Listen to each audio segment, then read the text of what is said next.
Kung pinanood mo man ngayon, pinagdarasal ko na sana maging financially stable ka.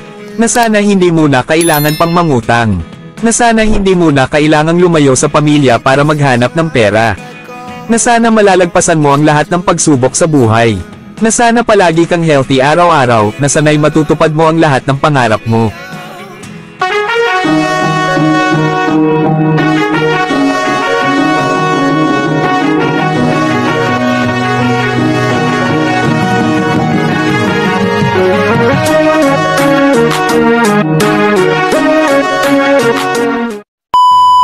Yo guys, welcome sa aking munting YouTube channel, Discarding Masipag TV, kung saan iba't ibang uri ng topic ang ating pag-uusapan. Pero dahil bago pa itong YouTube channel natin, please subscribe, like, comment, share, and hit the notification bell para updated ka sa mga upcoming videos natin.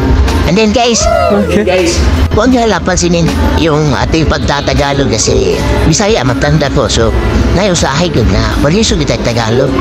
Parihaan ng magkano ka dumating. Another one. Magkano ka dumating? Gago! Mga ganyan ba?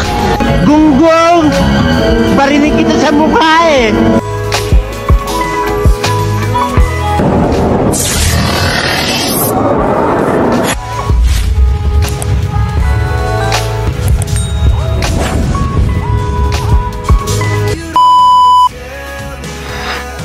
Another day. Another pagsisipag. Mga kasipag. Katulad ng paulit-ulit nating paalala na itong lumabas sa aking bibig, ay binabase ko lang sa ating araw-araw na karanasan. Kaya kung may kulang man o hindi ko nasali na nararanasan yun na hindi ko nararanasan, paki-comment na lang sa ating comment section. Para naman may bahagi natin sa iba. Para sa content natin ngayon, pag-uusapan natin ang negosyo, especially sari-sari store. Literal na sa atin pag naririnig ang salitang sari-sari store, pagdating sa usaping negosyo mga kasipag.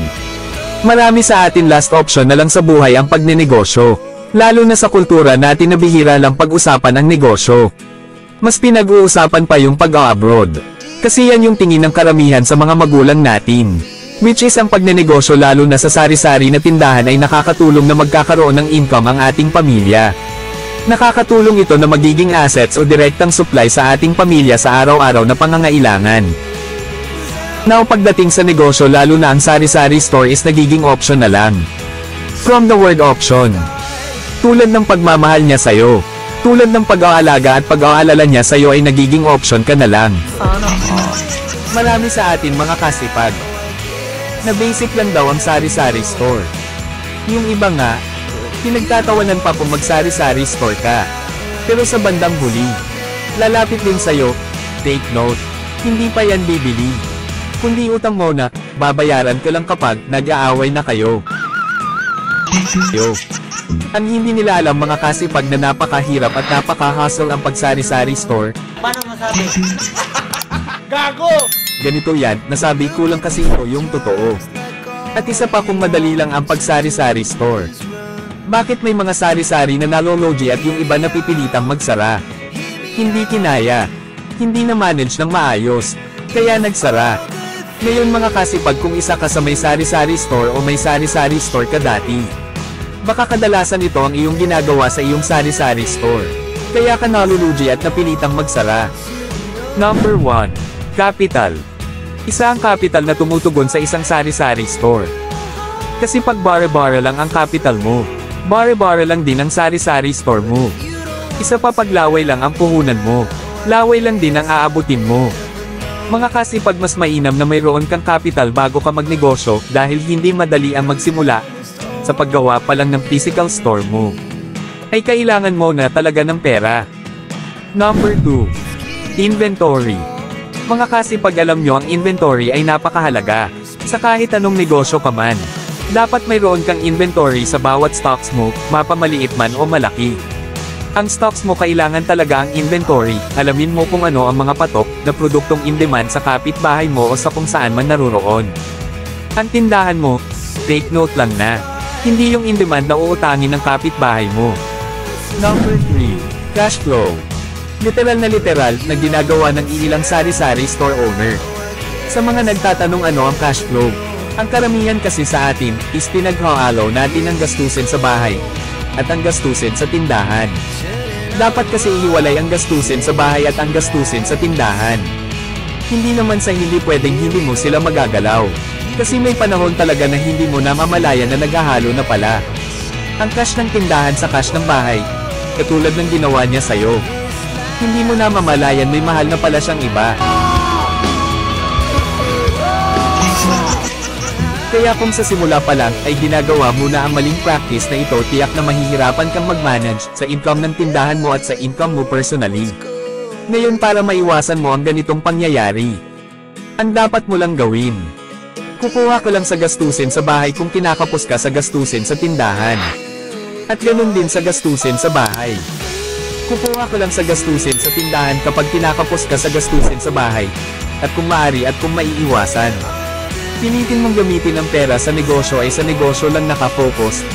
At ito pa mga kasipag, ito ang kadalasan napapansin ko sa mga sari-sari store owner na successful sa kanilang negosyo.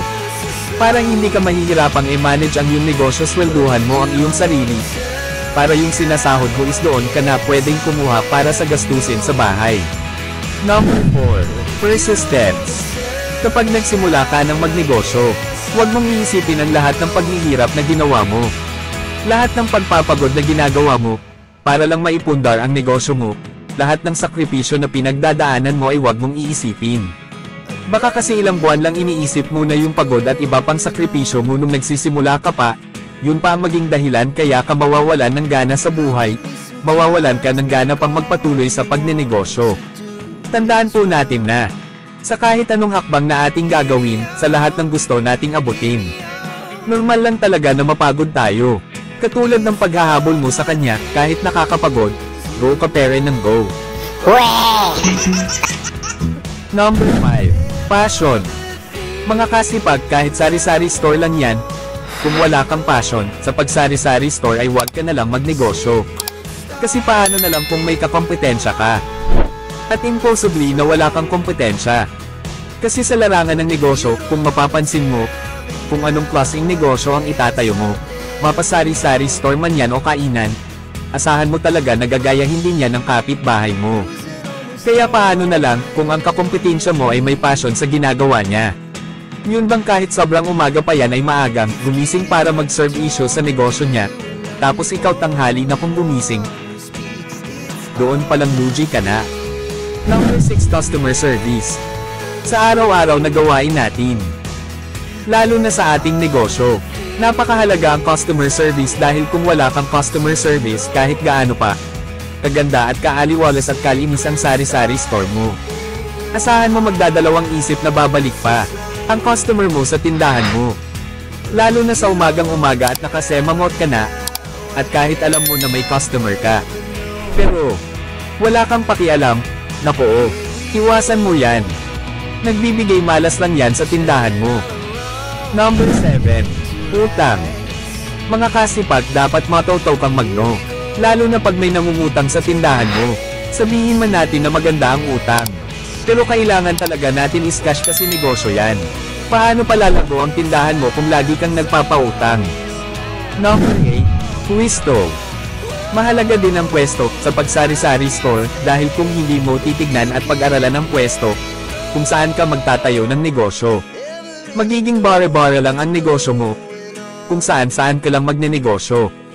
Halimbawa, nagtatayo ka ng tindahan, malapit sa paaralan, baka lahat naman ng produkto mo ay puro construction material, sino pang bibili niyan? Diba? Wala. Yun lang muna, mga kasipag, salamat sa panunood. Huwag kalimutan mag-subscribe, like, comment, share, at hit the notification bell.